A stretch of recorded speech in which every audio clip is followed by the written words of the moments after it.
Bonjour, bienvenue à notre premier cours de français. Aujourd'hui, ce qu'on va faire ensemble, c'est un peu un tour d'horizon. Je pense que le mot est bien choisi en plus. On va regarder ensemble comment on parle français dans le monde. Comment on le parle, où on le parle. C'est un peu une initiation, si on peut dire, ou une introduction plutôt. Une introduction à l'état de la situation du français actuel en 2019. Donc, je pense que ça devrait être assez intéressant et agréable, je le souhaite du moins.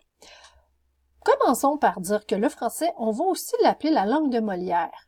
La langue de Molière, un de nos très grands auteurs. Il y en a eu plein d'autres, alors on a choisi Molière. Pour quelle raison, vous pensez? On verra bien. Est-ce qu'ailleurs dans le monde, dans d'autres langues, on a fait la même chose? La réponse est oui, langue de Molière pour le français, mais on a aussi employé langue de Shakespeare, langue de Dante, langue de Cervantes, langue de Goethe, langue de Pushkin. Et ma question est la suivante. Est-ce que vous êtes capable, vous, de me dire, langue de Shakespeare, on parle de quelle langue au juste? Ben oui, vous savez, je vous ajoute un petit indice parce que je suis extrêmement généreuse, mais vous savez que c'est la langue anglaise, bien sûr, vous le saviez. Mais pour la langue de Dante, est-ce que vous le saviez aussi?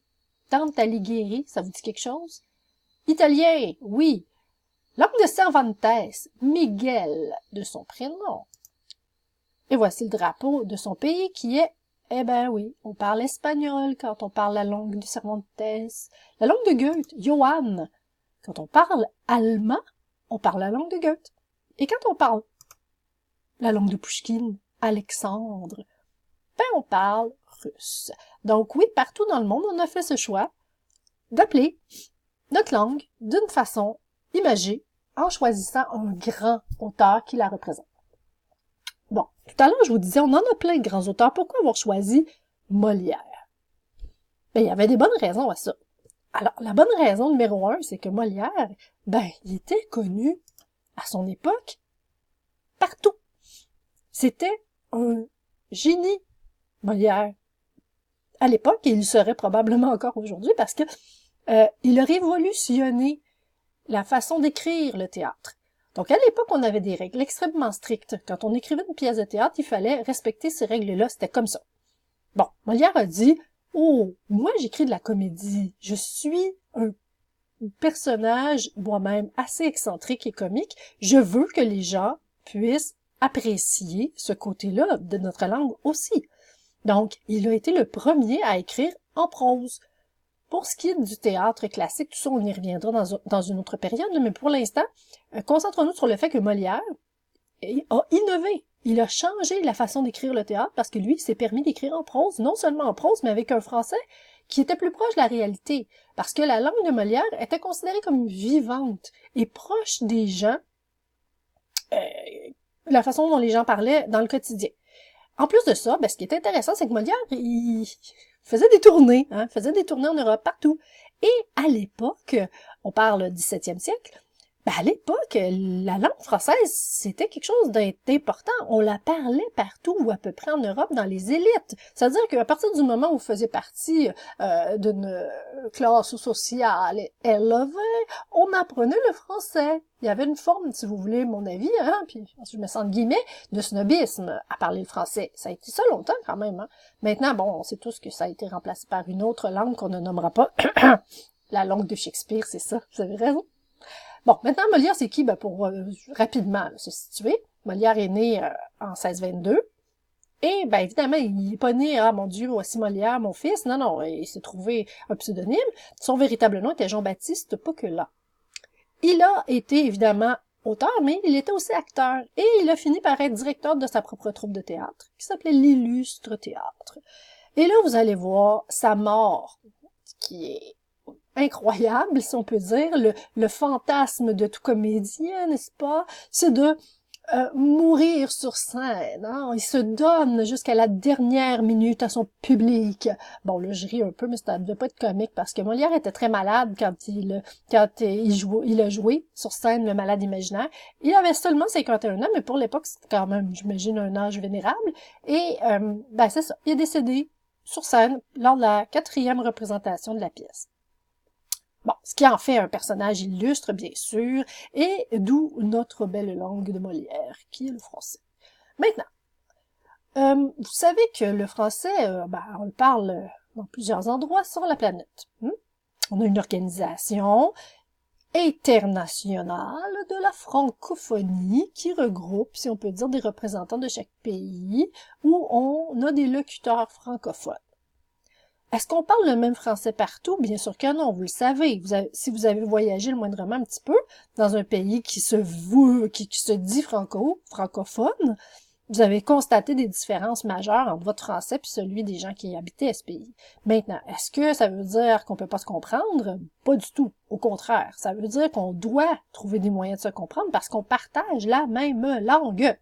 Alors, où parle-t-on français dans le monde? Je vous invite à réfléchir à la question suivante. Vous remarquerez que j'ai commencé mon décompte au numéro 7. J'ai mis les 6 premiers pour que vous me trouviez, je les ai cachés, pour que vous me trouviez les 6 premiers pays où on parle le plus français. Donc, on parle ici de pays. Vous remarquerez que les chiffres sont en millions de personnes. On parle d'un pays où on parle français au quotidien. Donc, pas juste occasionnellement en voyage. Là. On parle français à tous les jours. Quel est le pays, d'après vous, numéro 1? Le pays numéro 1 où on parle français tous les jours, le plus couramment et où on a le plus de locuteurs. Ben oui, tout le monde le sait. C'est la France, bien sûr. Voilà, la France, c'est le berceau de la langue. Tout le monde sait ça. Mais non. Deuxième pays, vous seriez peut-être tenté de dire le Québec, qui n'est pas un pays en passant. Pas encore, du moins. Et, non, regardez, on est au numéro 12, là. 7,8 millions de locuteurs. Ben, c'est pas mal toute la province, ça, hein. Tout le Québec qui parle français, ou à peu près. Mais on est 12e. Alors, c'est qui les 5 autres? Qui sont les 5 autres pays, à part la France, où on parle français?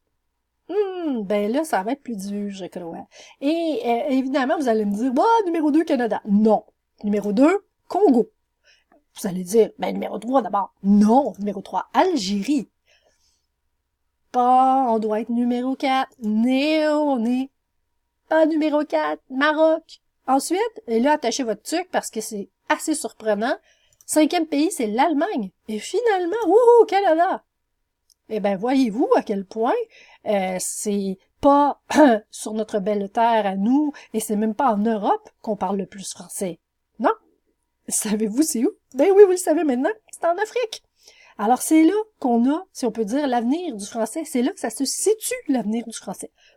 En Afrique, c'est là qu'on parle le plus français au quotidien.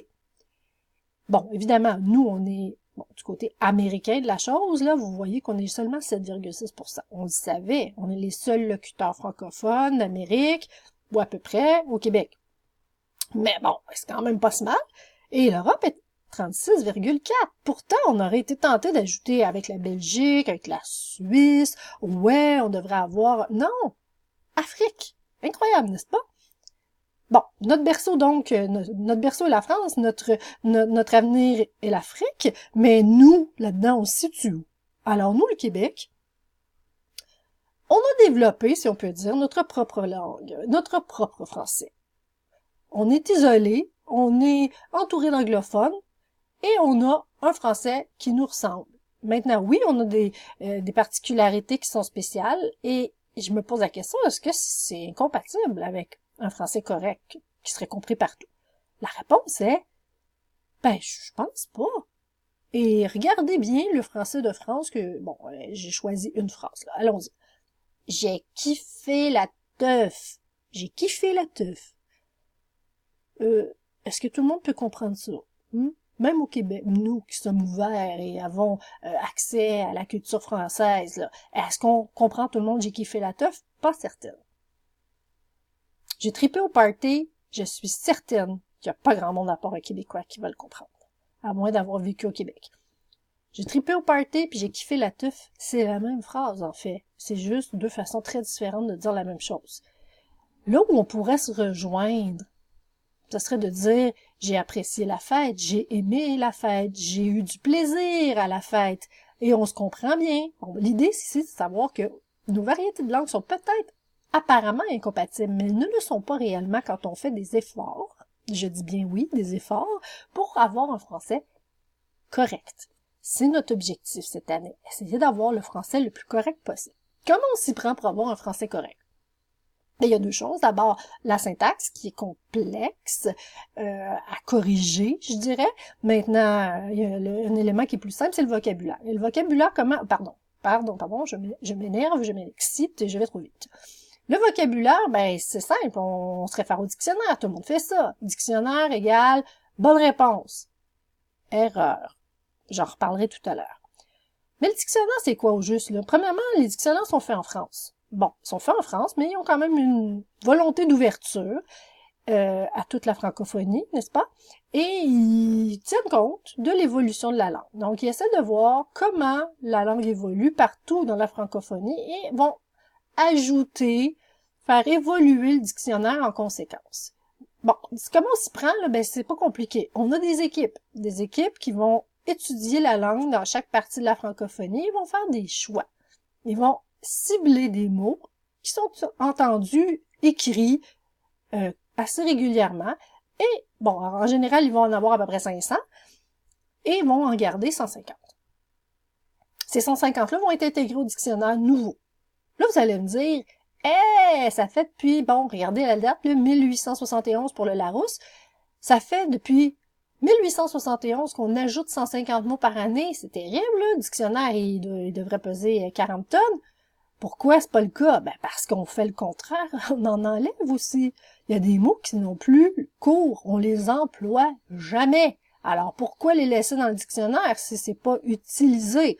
Donc, le dictionnaire, c'est si vous voulez, un genre de miroir de notre langue. C'est comme ça qu'on parle aujourd'hui.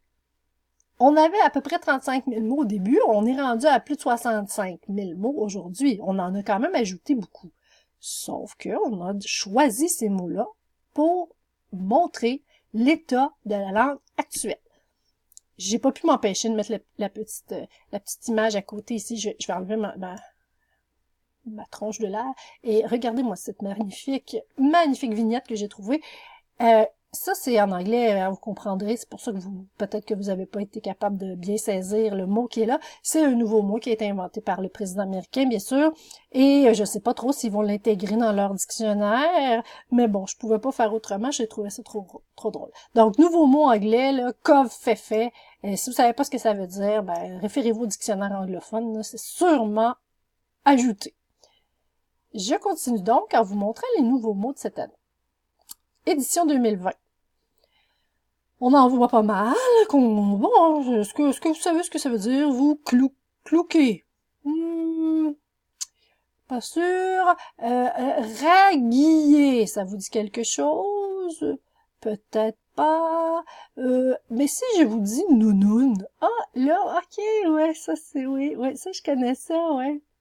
Un slasher, est-ce que vous savez ce que c'est, vous, un slasher? Bon, on a des nouveaux mots et ils viennent de partout dans la francophonie. Maintenant, ben, ces nouveaux mots-là, ils sont pas toujours évidents à comprendre. Alors, c'est pour ça on a accès à notre nouveau dictionnaire, on va chercher. Donc, par exemple, j'en ai choisi 5 ici, là, pour illustrer rapido. Bore out.